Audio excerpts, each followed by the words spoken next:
Hey, you guys, how are you? So, a little special episode here where we are gonna look at the main ETFs that we look at. So we have the silver ETFs, the gold ETF, uranium, and copper. I kept it down to four, and then what are going to do is measure these first against inflation to see are we outperforming inflation, yes or no, or are we about to potentially. But also we will measure these ETFs, which are miners, and then we'll divide that by the underlying metal. Because if you can't outperform the underlying metal, you might as well want to be in the metal until you get the outperformance right. So that is the whole idea. So we will dive in here and we will do it on the fly, spend like a minute or two on each and see. And there is a few good ones here indicating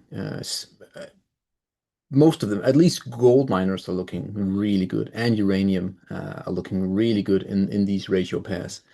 Let's dive in and thank you again all for being here. Yeah. And as always, check out the Substack, guys. That is where we try to pick the stocks, for each sector. Good. GDX divided by inflation.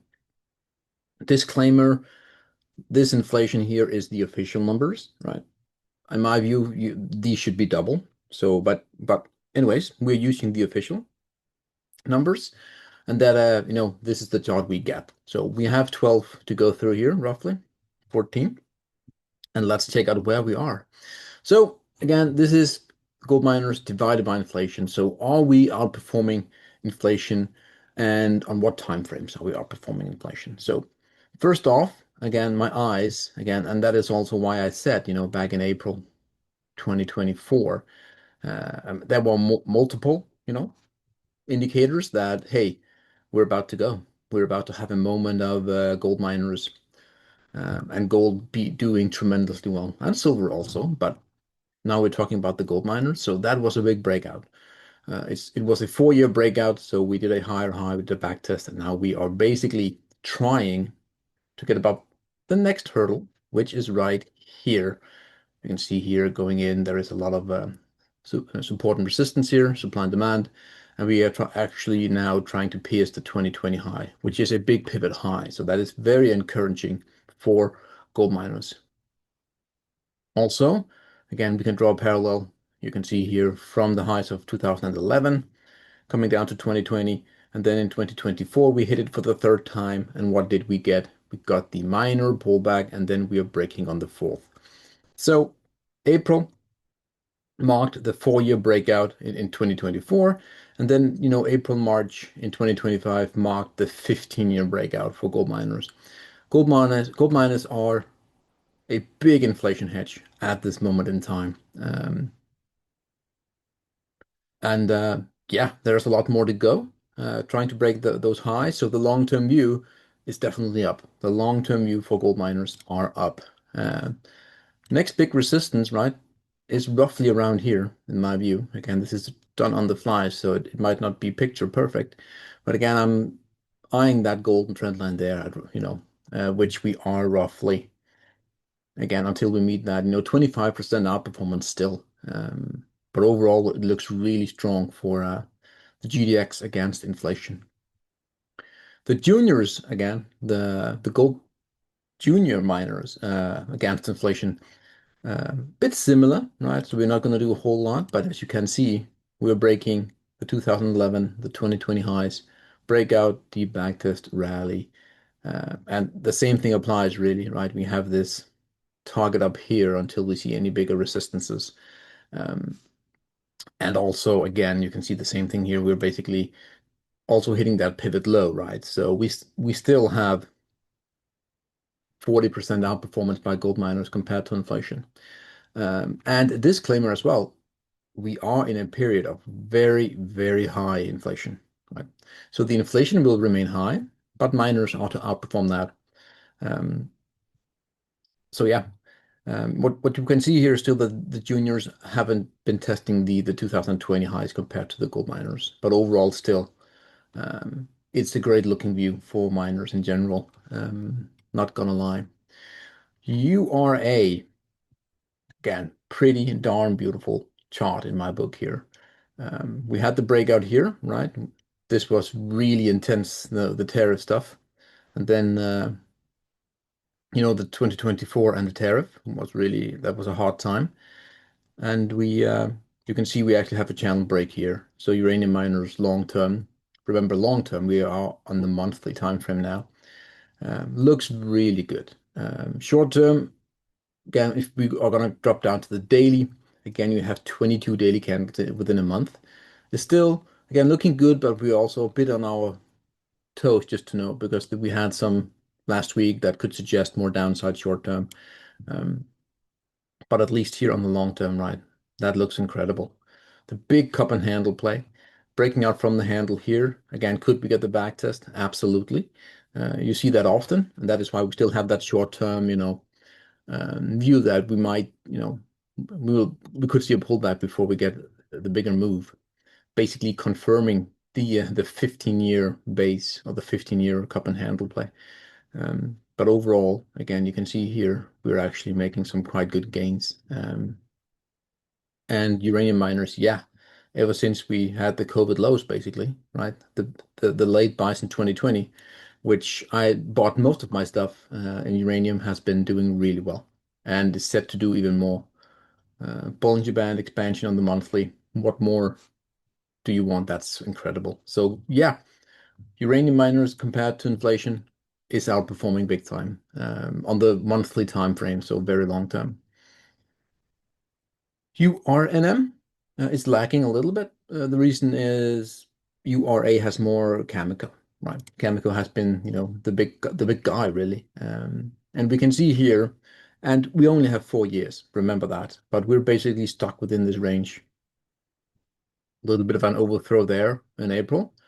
But ultimately here, if we zoom in a little bit on the weekly, again, we can see that I think we're about to leave this range here for good. You can see we have a structure here, which again, on the URNM alone is parallel. Here it's a bit, expanding, but we are breaking out. And also here we have some expanding structure as well. So long term, we are not yet there yet. But as soon as we leave this range, of course, then we can add the the size of the range to the top, and then you have again a lot of upside potential from that breakout. So short term, yeah, we're definitely breaking the downtrend here, but we need the range to break for URNM to become long-term bullish as well. This is midterm, but we're still stuck in that 4-year range. So as long as we are stuck there, it's not really long-term, bull, but I'm confident that we're going to get there. So here we have SIL divided by inflation. And again, the two big pivot moments for me is still the 2011 highs and the 2020 highs, right? And that one we have been breaking. And why are they so important? Because this was the massive peak in the previous bull run. And then we had the big 2020 top, right? And that is what we're breaking now. So that looks really promising to me. And also we have here, you can see the kind of like a bottom wedge going on here. And you can see that is basically what we need to get rid of, right? We need to break out from that. So what I see is happening here is we're going to tag it, we're going to pull back, and then boom, all of a sudden, silver miners is to outperform inflation. And the next big target will be the triangle high, but ultimately more. Ultimately, we're going to see more in this one. And same thing applies here. We turned really bullish right here, right back in April when we finally broke out. Together with multiples, you also had gold itself break out from the 2075 level, going into a massive run, and also there you had gold breaking out against inflation itself. So again, I will say it again here. I've been saying this many times. April 2024 was the kickstart to precious metals bull market. SILJ, the juniors, of course, we know the silver miners are lagging a little bit compared to gold miners, but it's my firm belief that they're going to catch up big time. I'm just going to show you again here the 2024 April, right? And And yeah, overall long term, we're not there yet. But again, these patterns here, right, they are then we get a pullback and then you go. So midterm here, definitely bullish, as you can see. Um, you can also argue, again, here, this structure, right, is some sort of expanding, which are a bit more difficult to get correct, but we are definitely having some sort of expanding volatility. And we have a bias to the upside heavily, even though internally here we are into some resistance, if you can see the horizontal level here, right? So big resistance here at 0.05. But when that breaks, we're going to go to 0.06, meaning 23% on top here, pull back, and then you break on the fourth. So, and remember, this is, again, I wish we had the data before, right? But I assume, during the 2000 run-up that it was something like that, right? Where this being the 2008.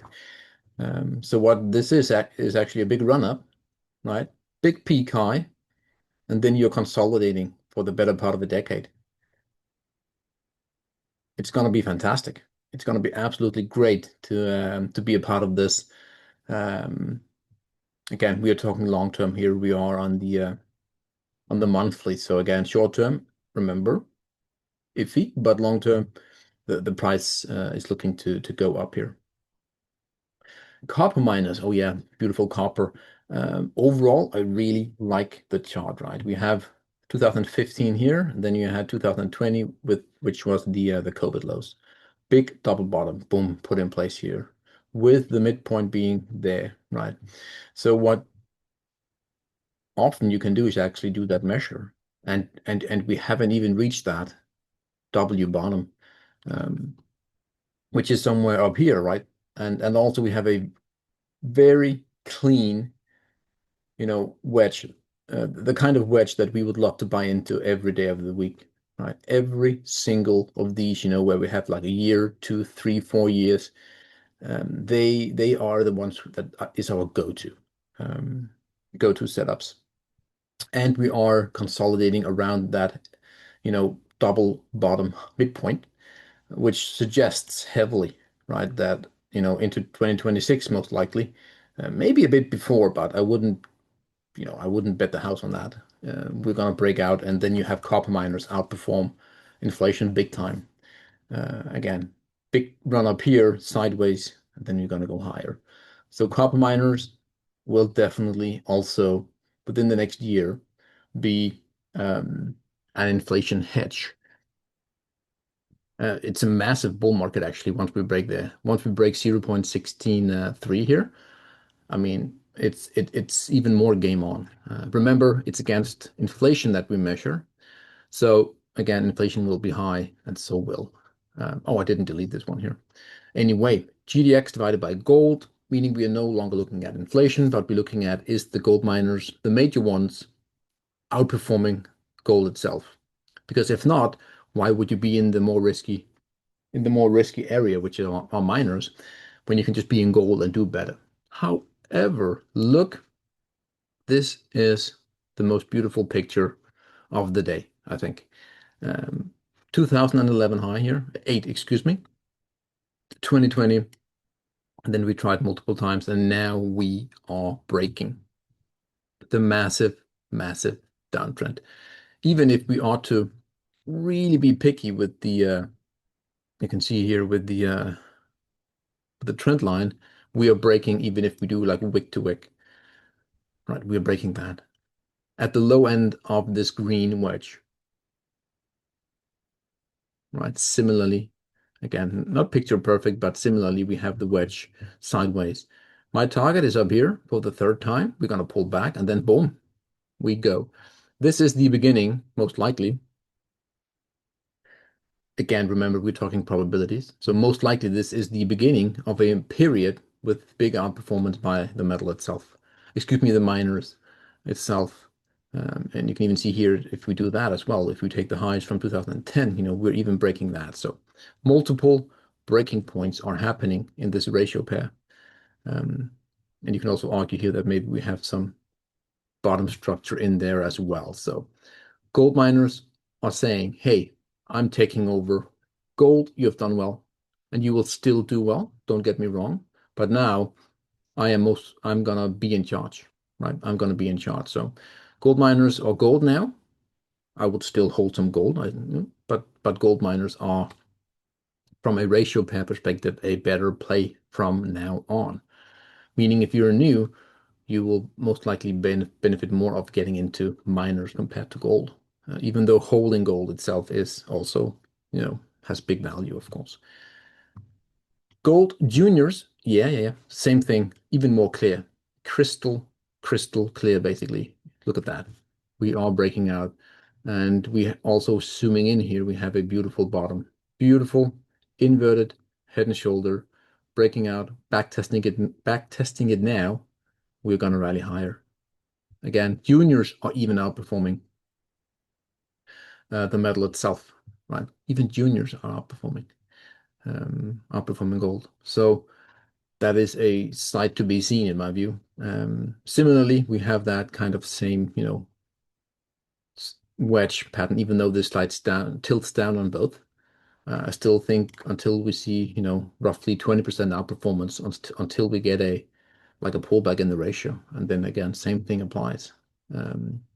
We are turning, and yeah, we are turning. Turning point. Uranium divided by the metal itself. We are doing URA divided by U.UN because it gives a bit more clear. But this here is actually a big Vickers accumulation phase being played out. And this was also what kept us sane during 2024 because we knew we were at the bottom of the spring here. So even though uranium miners did poorly, the metal did even worse, and we saw a textbook Vickers accumulation phase playing out. So still stuck within that range, tilting slightly down, right? You can see that tilting slightly down. But overall, the Vickers accumulation is something like this. And then you start to coil, and then boom, off to the records. And that is still our view and has been for a very, very, very long time. And until we see anything different, this is our view. So uranium miners are heavily outperforming the metal now. Again, it started September 2024, really break out the back test resumption here.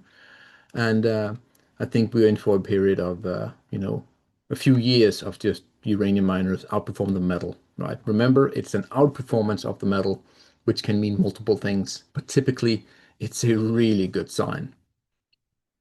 URNM is lacking a little bit compared to URA, given Cameco is not, if I remember correctly, not a big part of URNM. But we have also finally left the 3-4 year downtrend last month. Boom, breaking out, deep backtest here now. So yes, uranium miners, which consist of more mid cap, small cap, is outperforming the metal. Beautiful, beautiful technicals. Breaking out, backtest here. And on that backtest, again, we were also a bit worried overall, and we still are to some degree, because there are pitfalls on multiple charts, but it's looking better and better for each day. But there are pitfalls, and I personally went 15% in cash here. And now was it yesterday or was the day before? I bought actually two stocks, two gold miners. So I still have some cash, but that has been reduced into two positions. Not uranium miners, but gold and silver miners. Again, check out the Substack for those buys. They have been publicly, announced when we did it. So yeah, overall, URNM against the metal, against uranium spot price, looks really good as of this day. Silver miners are, they are a bit more tricky as silver miners. However, to me, again, we had some huge, extreme points here. Look at that, very extreme. And even this one here, is that a want to be used? I think so, because we are connecting here and we're basically connecting the ceiling of the rounding bottom here, getting back into the wedge. This is a false breakdown from that wedge. And what typically happens in this case, when you have a false breakdown from any formation, you go to the other side of the formation of the fractal, you pull back, right? And then you go boom. Targets for me here is up here, So as you can see, we have like 200% outperformance, not in a straight line, but potentially we have 200%, excuse me, a double, 100% outperformance by silver miners compared to silver. And I think silver looks good long term. It looks really, really good long term. And we could have a scenario where the silver miners will outperform, given it will be more volatile. Again, miners are way more volatile than the metal. And silver is volatile, as of itself. SILJ, again, also here really trying with an internal breakout, which has happened. Breaking out, we're doing the back test now. What we are looking at is a potential head and shoulder here at the lows, with the neckline being 0.44. When that confirms, we are most likely going to run to the blue, pull back, and then we go again. So we are early breaking out here. SILJ, the junior miners compared to silver. The extra confirmation comes, in my view, when we clear that one. Then we confirm it for sure. Copper miners against copper, a bit of an if, not a clear chart per se, but again, we can add the horizontal level, make it a little bit more thick. You can see the horizontal level here. And once we clear that, then we're good to go. We have the same vibes again with that expanding, like, megaphone pattern over here. So you can see that that is still, again, you could even tilt it a little bit so you can see that. So you're breaking out here, you're back testing volatility, and then you had that huge drop into the tariff. And then now we're going again with some beautiful candles. So once we clear, we are now at 10. Once we start to really clear 10.5, maybe a smidge higher, we're going to see that breakthrough, boom, in my view, for copper miners, also against copper. So yeah, overall, I think we are in the correct sectors when it comes to outperforming against inflation, outperforming against the metal.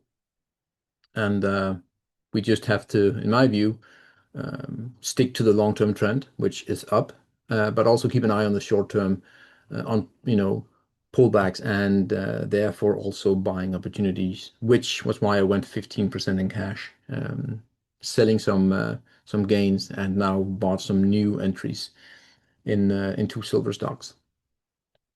So yeah, have a great day, guys. This is again me here, and for check out more, check the Substack. Have an amazing day, guys. As always, stay safe.